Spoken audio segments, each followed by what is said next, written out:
Receba, Senhor, o nosso louvor. Receba, Senhor, as nossas confissões cantadas, faladas, suplicadas neste momento. Nós sabemos do Teu amor, Senhor. Nós Te louvamos por Ele e Te pedimos que Ele nos encontre em todas as horas, Senhor, porque nós carecemos de Ti. Receba, Senhor, a nossa música, o nosso louvor. Continue conosco nesta noite, falando aos nossos corações, nos trazendo para mais perto de Ti, para que sejamos mais como Cristo e menos como nós mesmos. Assim Te adoramos, em nome de Jesus. Amém e amém. Boa noite a todos, meus irmãos. Ainda em pé, abra sua Bíblia comigo na segunda carta de Paulo aos Tessalonicenses, capítulo 2, verso 5. Boa noite a todos que nos visitam. Faça daqui a sua casa. Você é muito bem-vindo.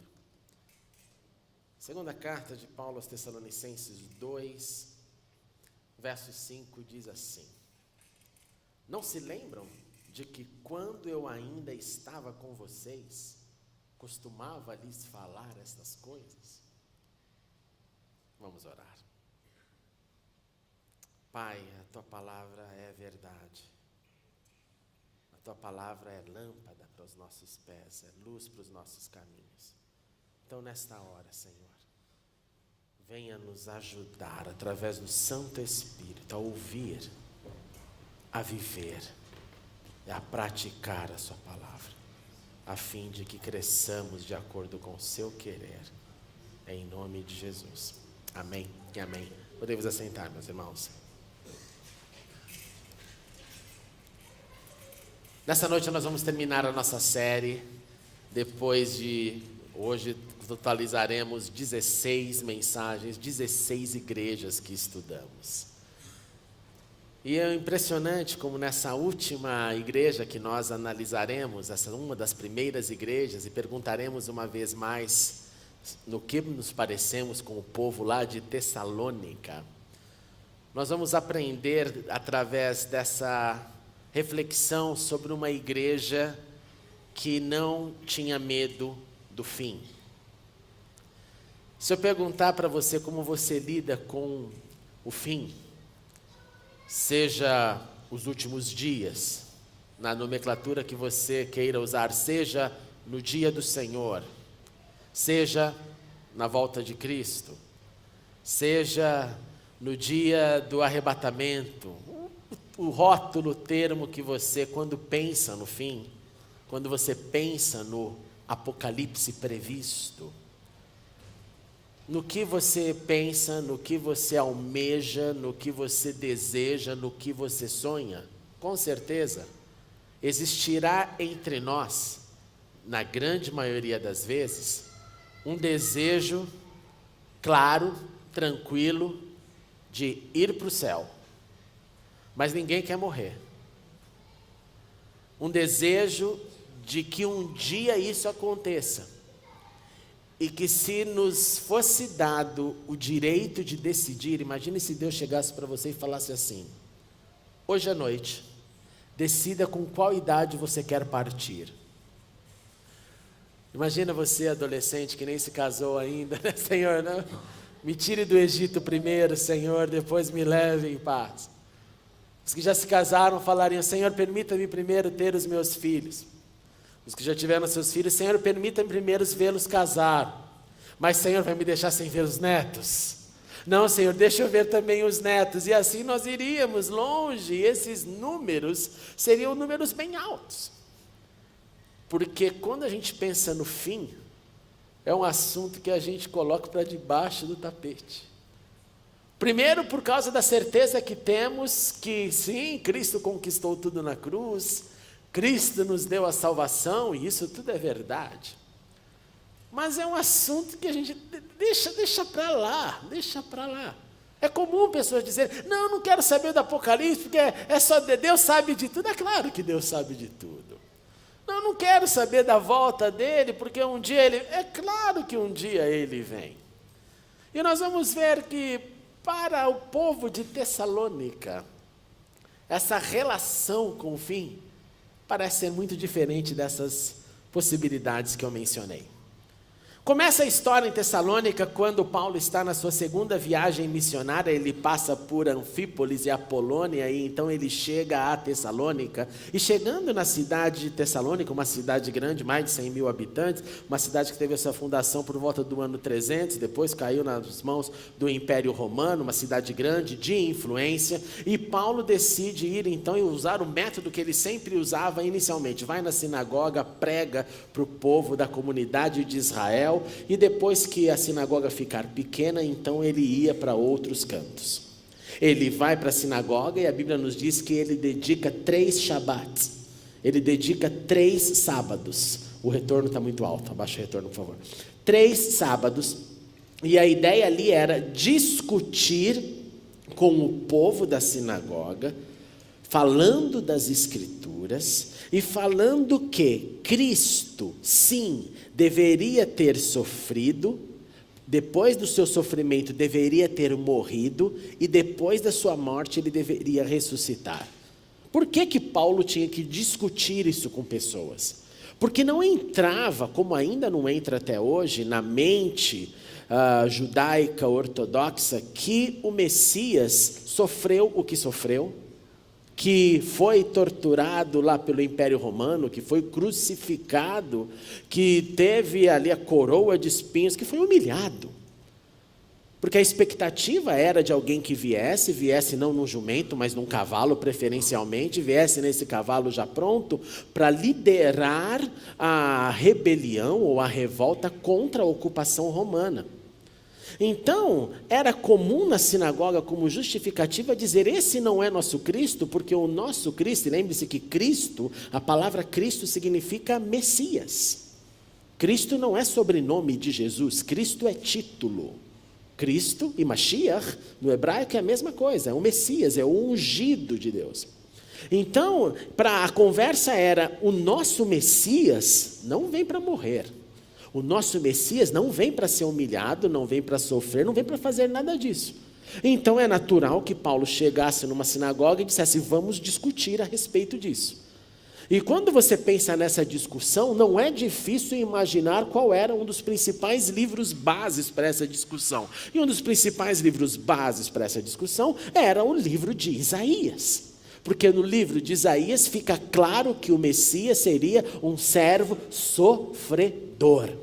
Alguém que não tinha formosura. Isaías bate pesado nos seus capítulos falando sobre isso. Não é um glorioso que vem, que manda, não é alguém que vai vir, a sua missão é difícil.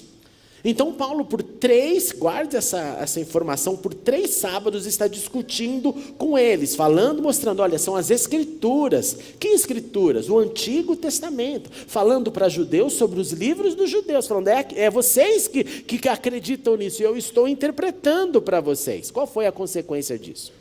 A consequência disso é que alguns judeus foram sim persuadidos, se uniram a Paulo e a Silas, outros gregos que frequentavam a sinagoga, olha que incrível, em Tessalônica haviam gregos que chamavam gregos tementes a Deus.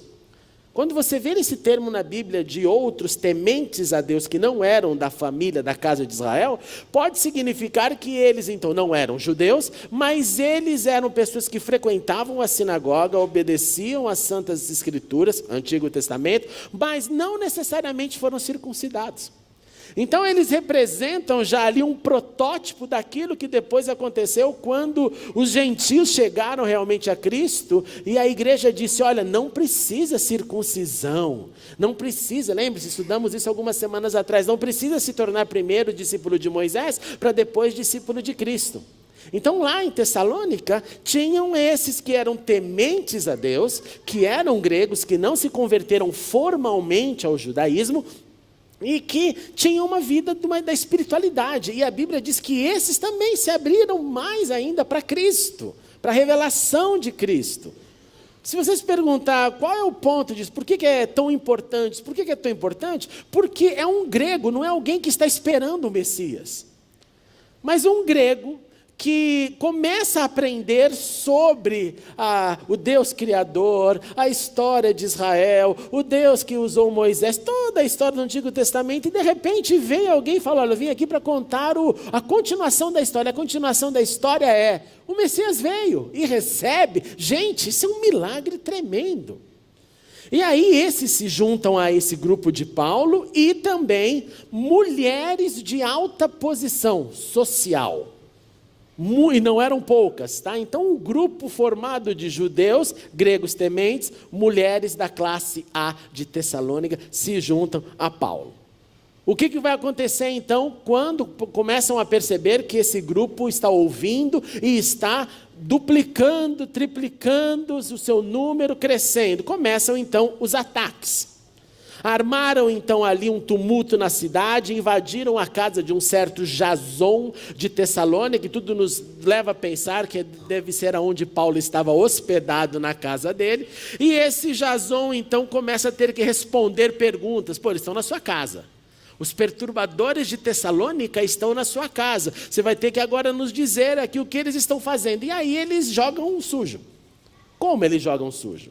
Eles chegam a fazer uma acusação contra Jason para pegar, claro, Paulo e seus amigos, com a seguinte frase: estes teus amigos estão agindo contra os decretos de César.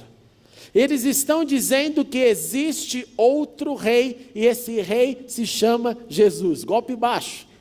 Por que golpe baixo? Porque você vai se lembrar que nós já falamos aqui nessa série que havia o culto do imperador, onde César disse que ele era o filho de Deus, que ele era a encarnação de Deus, que Júlio César tinha se transformado num Deus. Então a dinastia pós-Júlio César, todos eles deveriam ser tratados como deuses. Então, se você está vindo aqui na nossa terra, onde só tem um Deus, e esse Deus é César, acima de tudo, tem uns outros aí, mas o maior, o mais poderoso é César. E você está falando que tem um outro rei? E que você tem que obedecer a outro rei, você está indo contra o império. Percebe o jogo sujo? E aí é claro que o tumulto fica grande, e a consequência disso é que Atos 17, para os que estão anotando, nos informa que aí eles pegam Paulo e Silas e falam: galera, vaza, sumam daqui, fujam enquanto é tempo, enquanto dá para vocês fugirem. E eles partem de Tessalônica, vão para a próxima cidade, Bereia, e assim dão continuidade na sua segunda viagem missionária. Bom, agora você tem que pensar então no qual é o que fica diante disso. Vem um apóstolo com a sua equipe, passa algumas semanas primeiro na sinagoga, prega, a gente começa a se converter, ele começa a gastar todo o tempo dele ensinando. Daqui a pouco ele tem que fugir. A igreja sim nasceu, os cristãos ali realmente fizeram uma pequena comunidade, essa comunidade era viva, mas eles tinham um monte de perguntas que não deu tempo para o apóstolo responder.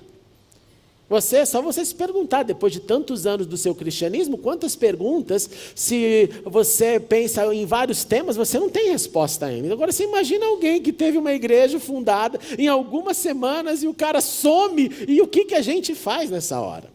E aí, então, Paulo vai escrever para eles, para dar continuidade nesse processo de instrução e formação da igreja de Tessalônica. Então, primeiro, ele escreve para dizer para a galera o seguinte: pessoal, é normal na vida da fé a gente ter provações. Lembre-se do meu exemplo, eu mal cheguei para pregar para vocês, já tive que sair fugido. É normal, perseguição acontece. Mas, povo de Tessalônica, e olha que detalhe incrível, aguentem firmes. Sabe por quê? Porque vocês, mesmo com essa caminhada pequena de instrução eclesiástica do que é Cristo, igreja, vida, fé, vocês já se tornaram em exemplos. Como eu sei disso? Como sabemos disso? No 1 Tessalonicenses 1, verso 6 diz assim: de fato, vocês se tornaram nossos imitadores e do Senhor. Olha que lindo! E em tão pouco tempo, Paulo olha para eles e fala: well done, gente, demais, vocês sacaram qual é o caminho. Apesar de muito sofrimento, vocês receberam a palavra com alegria, que vem do Espírito Santo. E assim, tornaram-se modelos para todos os crentes que estão na Macedônia e na Acaia. Tessalonicenses, vocês mal começaram a andar na fé, sofreram um pouco as perseguições que estão acontecendo nesses dias, naqueles dias, e vocês já são exemplo. Já estão falando por aí que vocês aprenderam rápido. Eu me lembro, gente, das minhas primeiras experiências com pessoas que tinham tido conversões maravilhosas, e lá na minha vida de adolescência, nós lidamos com muita gente, a minha mãe, na minha casa, com pessoas que vieram do mundo das drogas, ex-traficante, era um negócio terrível, terrível, terrível. E era impressionante quando haviam conversões que mudavam o cara da noite para o dia.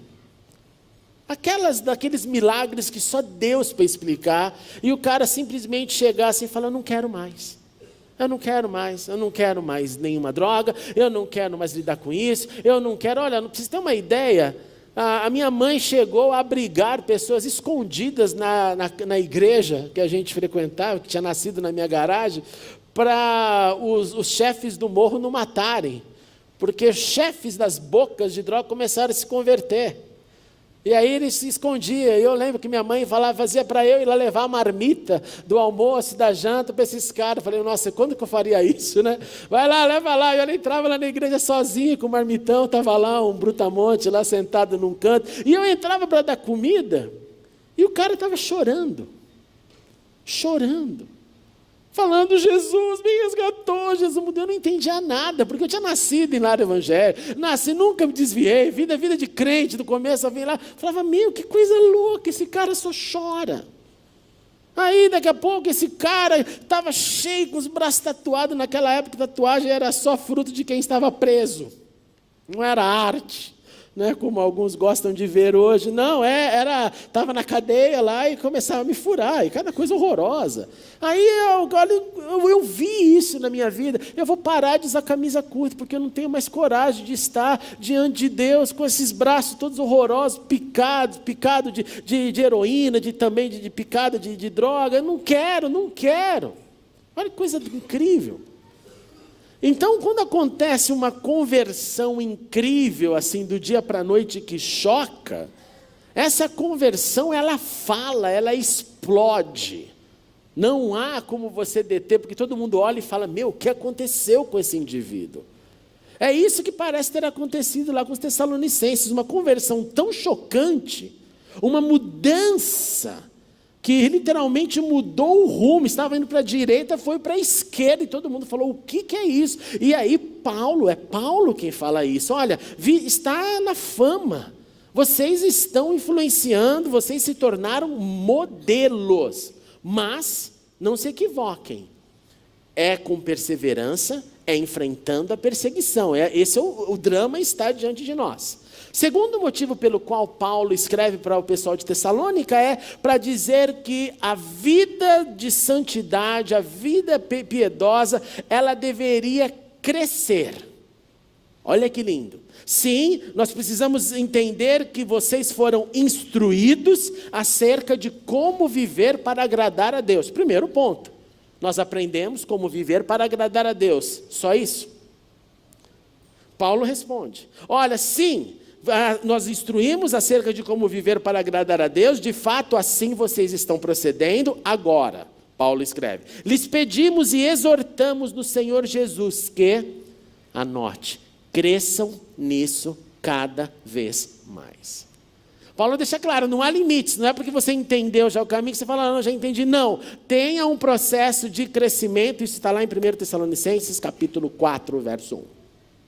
Cresça, faça um progresso, para que nesse progresso a fé, o entendimento, faça você crescer ainda mais, e você crescendo ainda mais, você vai mais a agradar a Deus. Então, primeiro, aguentem firmes, vocês já são modelos. Segundo, lembre da vocação de agradar a Deus e crescer nessa forma de agradá-lo. Terceiro, Tessalonicenses, eu estou ouvindo aí que tem alguns no meio de vocês que estão tão entusiasmados com a fé, que vocês estão deixando de trabalhar, consequentemente, vocês estão começando a passar fome. Vocês estão tão assim emocionados com a fé, essa mudança que aconteceu, e daqui a pouco vocês vão entrar numa situação aí de miséria. Vocês estão jogando tudo para o espiritual e esquecendo de acordar cedo para trabalhar. Vocês estão esquecendo da subsistência básica. Paulo não estava dizendo para eles, vai agora para as cabeças, vai todo mundo ficar milionário. Não, olha, vocês estão deixando o beabá do dia a dia. Paulo disse o seguinte: esforcem-se para ter uma vida tranquila. Como que você tem uma vida tranquila? Endividado tem vida tranquila? Não. Você não tem o dinheiro para comprar o pão do dia seguinte, eu tenho vida tranquila? Não. Então, esforcem-se para cuidar dos seus próprios negócios, para trabalhar com as próprias mãos, como nós os instruímos, a fim de que andem decentemente aos olhos dos que são de fora e não dependam de ninguém. Capítulo 4, verso 11 e 12. Tessalonicenses, não adianta dar desculpa que está orando, que só quer agora fazer a obra de Deus, que não quer mais trabalhar. Não. Tenha um esforço, construa para que isso possa dar uma vida tranquila para vocês. Não sejam equivocados e misturem espiritualidade com o pão nosso de cada dia. E por último, Paulo escreve para este povo, para essa recém-igreja, para esclarecer dúvidas sobre o fim, que foi o início da minha fala. Paulo usa essa carta e usa a segunda carta que escreveu para Tessalônica, provavelmente uns 6 meses depois da primeira, e fala bastante sobre o fim. Instrui esse povo para que esse povo tenha uma noção do que irá acontecer como últimos capítulos da fé. É por isso que essas 2 cartas são chamadas das cartas escatológicas de Paulo. Ele escreve o seguinte: irmãos, não queremos que vocês sejam ignorantes quanto aos que dormem, para que não se entristeçam como outros que não têm esperança. Qual era então a conversa de Tessalônica? Era o seguinte: legal, encontramos a Cristo, a nossa vida mudou da água para o vinho, só que aquele irmão que também nós estávamos ali falando de Cristo para ele, recebeu a Cristo, ele morreu. Ele morreu. E se ele morreu, como ele vai agora se encontrar com Cristo? Olha que interessante a pergunta.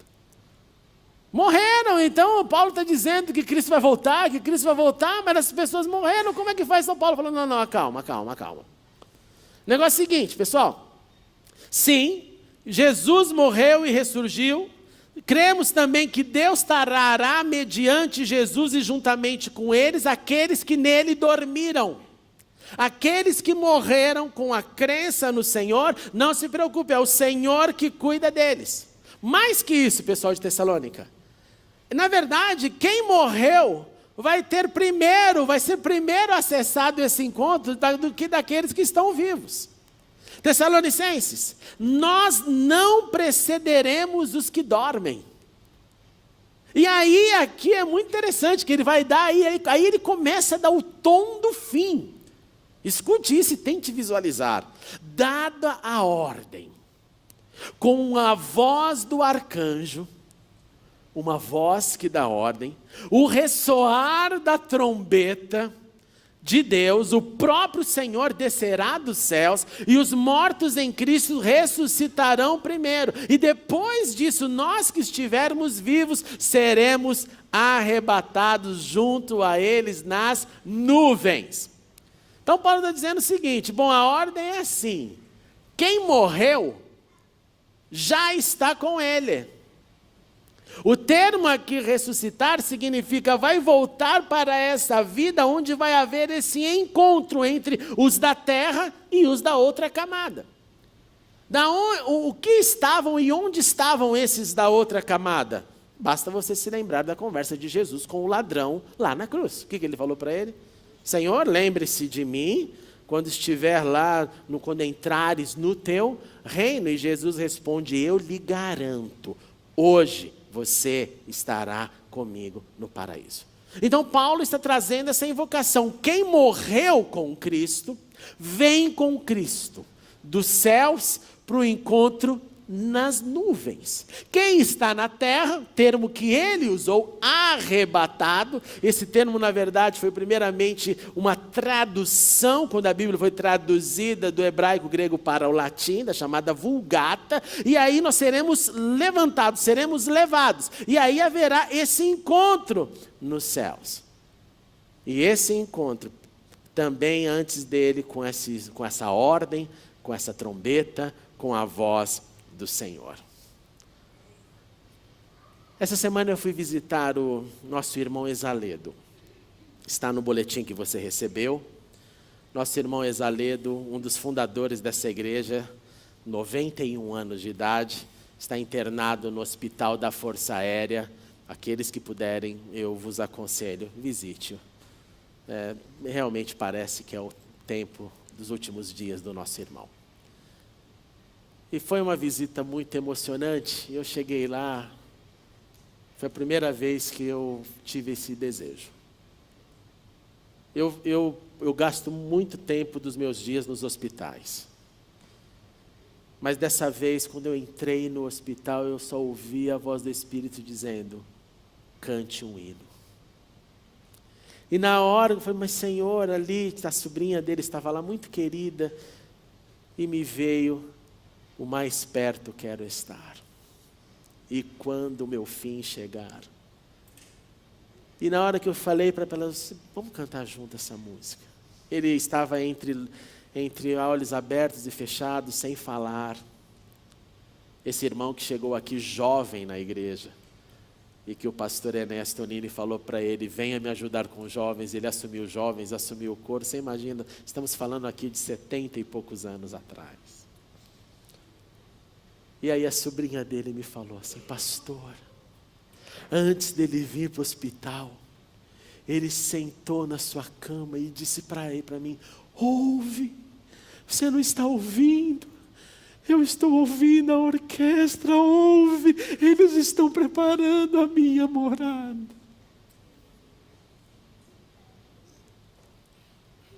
O pessoal de Tessalônica queria saber o que vai, o quando vai, porque a conversão foi tão genuína, que já estavam interessados na música lá do fim, já estavam interessados em discernir o que vai acontecer, como vai acontecer, porque queriam estar com Jesus, o que me faz pensar que quando a gente quer mais terra do que céu, alguma coisa está errada no nosso entendimento de Cristo. Porque daí a nossa vida e o nosso olhar é terreno, é conquistador, é imperialista, é o meu feudo, enquanto Deus está falando: eu não estou te entendendo, cara, eu não estou te entendendo. Você quer estar comigo, domingo você canta, vem Jesus, na segunda-feira você não vem não, eu quero fazer. E nisso tem que fazer a gente pensar, primeiro, qual é o nosso conhecimento sobre os últimos dias. Em Tessalônica isso estava tão forte para cristãos novos, não é cristãos velhos, não é gente que está 500 anos na igreja. Os caras que mal começaram, os caras já estão interessados nisso, que Paulo escreve a segunda carta, e na segunda carta ele vai ter que falar mais ainda sobre o fim. Os caras não deviam estar dando paz para ele no WhatsApp da época. Responda, mas fale mais. E aí Paulo continua a falar: olha, irmãos, vamos de novo, vamos mais um pouquinho.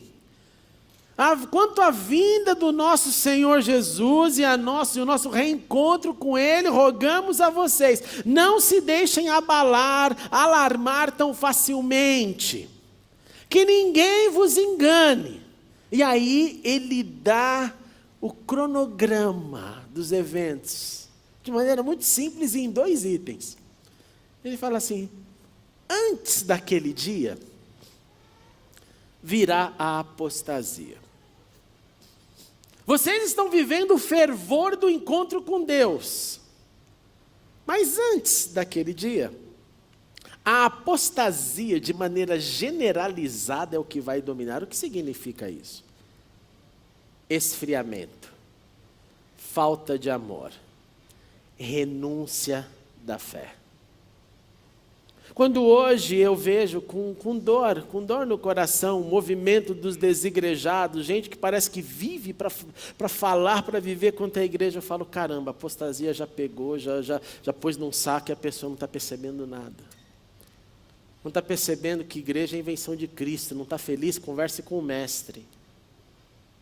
Não está feliz com a sua igreja? Tudo bem, ache um rebanho onde você vai ficar feliz, mas não confronte aquilo que Cristo inventou, aquilo que Cristo morreu, aquilo que Cristo se entregou. Isso é obra dele, isso não é invenção nossa. Invenção nossa é colocar banco dessa forma, ar-condicionado, é a nossa atualização da vida diante de onde vivemos. Mas poderia ser também uma igreja embaixo de uma árvore no continente africano. Seria igreja da mesma forma. Então ele fala, olha, a apostasia vai ter que crescer. E eu pergunto para você, agora trazendo para a nossa realidade. Você imagina onde mais chegaremos com a apostasia presente no nosso meio? Você já imaginou que o que Paulo está dizendo é que precisa piorar ainda mais? Então vai ter que acontecer isso de um tamanho, numa proporção ainda maior. Segundo item. Aí Paulo vai nas profundezas mesmo. Ele fala o negócio seguinte, segundo é que vai ser revelado o homem do pecado, o filho da perdição. Aí quando todo mundo começa a ficar com dúvida, quem será esse? O que é? É um governo? É um imperador? É alguém que vai aqui fazer um caos da nossa querida Tessalônica? E aí Paulo fala, deixa eu te dar as credenciais desse camarada. Primeiro, ele se opõe a Deus. Segundo, ele se exalta acima de tudo o que se chama Deus. Ele se coloca acima de Deus. Ou é objeto de adoração. Ele quer ser adorado a ponto de se assentar no santuário de Deus, proclamando que ele mesmo é Deus. Paulo está dizendo isso, lembre-se, para um povo que sabe que é o culto do imperador. Que sabe que tem gente lá que para louvar o César no momento. Mas ele está falando, não, esse aqui é o real. Esse aqui é aquele que acha ele tem realmente esses poderes do mal. E é esse que conhecemos e que chamamos de anticristo. Ele então vai vir esfriamento, renúncia, vai haver então o desejo de cada um pastorear a si só, e aí vem a manifestação desse bicho. E aí Paulo fala aquela frase que nós lemos no início do culto. Vocês não se lembram que a gente falava sobre isso? Falava sobre isso quando? Nas primeiras semanas da conversão. Falava sobre isso desde o início da fé. Cristo veio, Cristo morreu, Cristo ressuscitou e Cristo voltará. Eis a mensagem, eis a mensagem. Agora, e Paulo vai então deixar mais claro, olha, tem algo que está detendo esta manifestação deste ser. Existe já um ministério, Paulo chama de o mistério da iniquidade, ele já está em ação. A iniquidade, a maldade, o maligno já está em ação. Mas precisa ainda ser afastado aquilo que detém, que segura este anticristo para esta hora do fim. E quando chegar esse momento, então será revelado o perverso. E aí vem a esperança. A quem o Senhor Jesus matará com o sopro de sua boca e destruirá pela manifestação de sua vinda. A qual quem vai lidar com este é Cristo. Não é gente, mas é o Senhor Jesus. E ele conclui, a vinda deste perverso é segundo a ação de Satanás, com todo o poder, com sinais, maravilhas e enganadoras. Então não se equivoque. Paulo está deixando claro que vai ter a manifestação de um homem, de alguém, regido pelo diabo, para ser a manifestação de tudo que for contrária a Cristo na terra.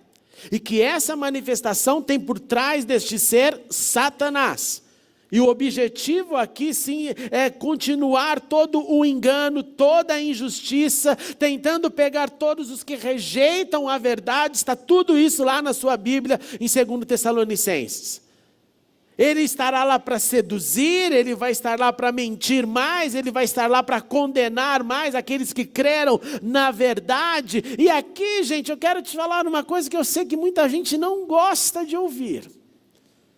Porque a tradição protestante, ela não gosta de sofrer.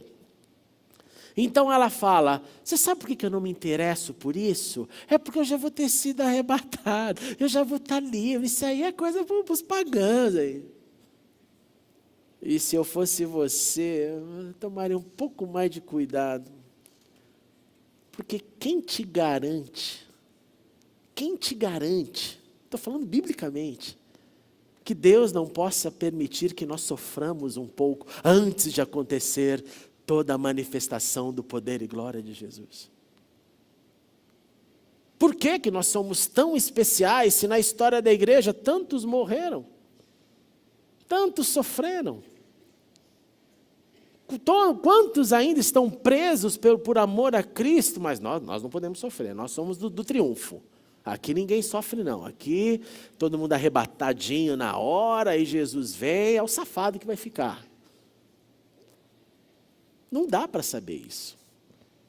Isso são leituras, são análises, mas não dá para bater esse martelo. Gente que tem um pingo de pensamento, não bate esse martelo não.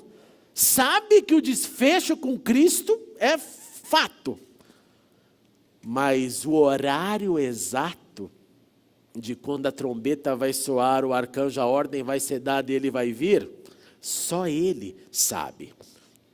Então Paulo vai dizer, então permaneçam firmes. Apeguem-se nessas tradições que lhes foram ensinadas. Guarde isso no coração e que o próprio Senhor Jesus, Cristo e Deus, que nos amou, nos deu eterna consolação, boa esperança, dê ânimo ao coração de vocês, para fazerem o bem, tanto em atos como em palavras. A igreja de Tessalônica, meus irmãos, ela foi encorajada, então, primeiro, para uma vida de perseverança. E nós somos convidados para perseverar na nossa fé. Essa igreja foi alertada de que não é anormal sofrer perseguições por causa do nosso amor e compromisso com Cristo. Mas segure-se firme e oxalá sejamos também modelo para outras regiões, como eles foram modelo. Que Deus possa nos usar para outros falarem, olha, aquele pessoal lá da igreja é realmente compromissado com... E aí, se for o testemunho de 1, de 2, de 3, de 10, que seja. Se for de todos, melhor ainda. Mas perceba que a minha responsabilidade de ser modelo é a mesma que a sua. Que a minha responsabilidade de outros falarem, essa pessoa, olha, ele tem o bom perfume de Cristo, ele anda com o Senhor. É a tua também, é a tua também. Perseveremos como o povo de Tessalônica. Segundo, se nós somos criados para agradar a Deus e fomos chamados para crescer nesse agradá-lo, responda a você mesmo. Senhor, como que eu tenho te agradado? Senhor, eu tenho te agradado mais ou menos? Ou eu mantenho aqui o equilíbrio da fé, fazendo o mínimo possível e já está tudo bem, e eu não cresço, eu não avanço no meu agradar a Ti com a minha vida, porque eu sou egoísta, porque primeiro eu quero que venha a mim o meu reino e que seja feita a minha vontade, assim na terra como nos céus. Cresça no agradar a Deus, cresça no conhecer a Deus. Somos chamados como Tessalônica para viver uma vida equilibrada, uma vida de subsistência, de dignidade, de trabalho. Gente, não tema o trabalho, não tema as aflições, não tema o mercado, não tema. Fale, Senhor, me ajude, me dê força. O Senhor é conosco para tudo, para tudo. Estava conversando aqui com o Sérgio, né, que essa manhã eu recebi mais uma notícia, bendito seja Deus, de mais um irmão nosso aqui que conseguiu um emprego, começa a trabalhar essa semana. Eu falei, que legal, que legal. Voltou para a faculdade e agora arrumou um emprego. Uau, é isso aí. Encare, encare. Olha, Senhor, me dê forças. E quando chegar no trabalho, seja bom ou seja mal, Senhor, me faça luz lá dentro, me faça ver além, me faça ser diferente. Não mais um que vai ficar lá reclamando com todo mundo, tacando pau, aqueles inferninhos, que, meu Deus do céu, fuja disso. Fuja disso. Você vê um cara no emprego que só reclama, fuja desse cara. Fuja desse cara. Mas, estou aqui para ser luz, estou aqui para ganhar o meu pão, estou aqui para fazer o meu melhor. Que seja assim na escola, na faculdade, em qualquer lugar. Faça a diferença, não participe do canto da terra da murmuração. Faça você a diferença. Nós somos chamados para isso. E cresçamos no nosso conhecimento do fim. Cresçamos. Se você que não sabia muito sobre isso, lembre-se, nós estamos falando então, eu te dei aqui um cronograma básico. Em algum momento a trombeta toca, em algum momento seremos arrebatados, em algum momento a apostasia cresce, em algum momento o anticristo se manifesta, em algum momento Cristo com o sopro da sua boca mostra quem é que manda. E nós estaremos com Ele. Nós somos convidados a praticar essas coisas, a viver essas coisas e não temer a morte, irmãos. E saia daqui com essa comparação e fale, Senhor, me faça como esse povo que não tinha medo de pensar no tempo do fim, porque o tempo do fim para a gente é o começo da eternidade. E foi essa a minha oração pelo nosso irmão Exaledo.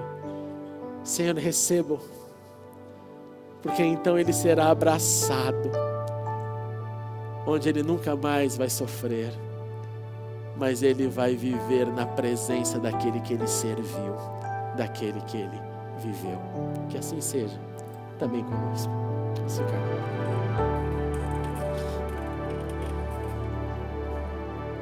Vamos orar.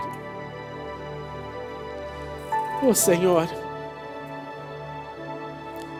ajude-nos a perseverar, Senhor. Ajude-nos a perseverar quando difícil for. Ajuda-nos a enfrentar os dramas da vida e nos manter firmes na fé que temos. Ajude-nos, Senhor, a ter uma vida piedosa que agrada a Deus, mas que quer crescer nesse agradar.